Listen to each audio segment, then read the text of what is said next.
In 1990, Rudine Sims Bishop introduced this concept or way of thinking about literature and what it can give to us.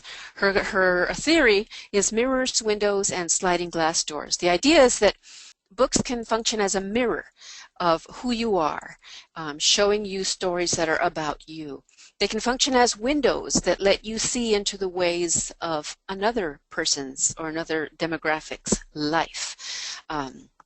And they function as a sliding glass door because with certain books, the ones that are really well done, it's like a door that you can just slide and walk through and sit with a writer and be there and kind of have a very, very authentic experience of what that particular culture is about.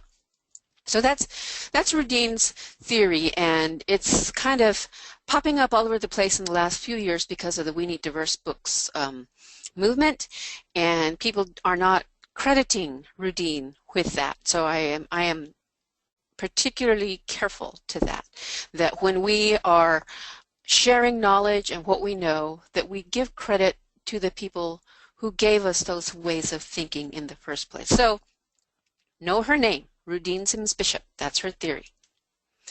Now, what do kids who are native get? Do they have mirrors or not? And what about native writers? What happens with them? Do they have doors that are open to them to join the body of writers?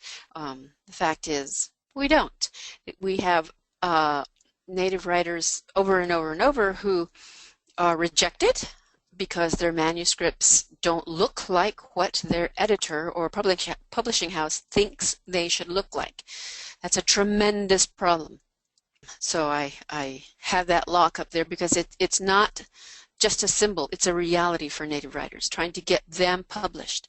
And I'm working very hard to try and help that happen, trying to introduce writers to editors that I know and publishing houses that I have some relationship with.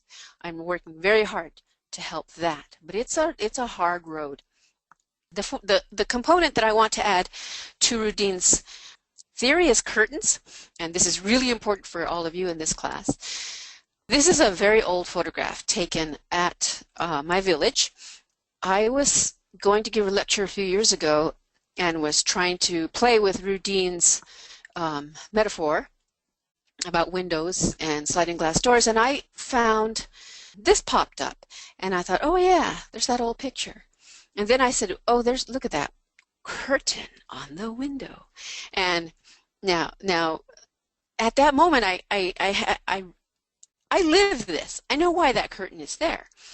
That curtain is there because we've had hundreds of years of white people looking in our windows and not understanding what we were doing, and then writing about what they saw in an authoritative way, with that authoritative way being taken as fact, as truth, and as a weapon that was used against us over and over again. So there are documents that say that we're pagan and heathen because of the way that we dance, and those documents were used to outlaw our dance, to make it against the law for us to continue with our ways of worship. So these writings that people do are absolutely important because of the impact that they have on the people in this country who make the laws.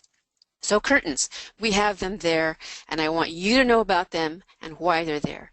They're there to protect what we are doing. What's going on inside those spaces are things that we do not want you to know.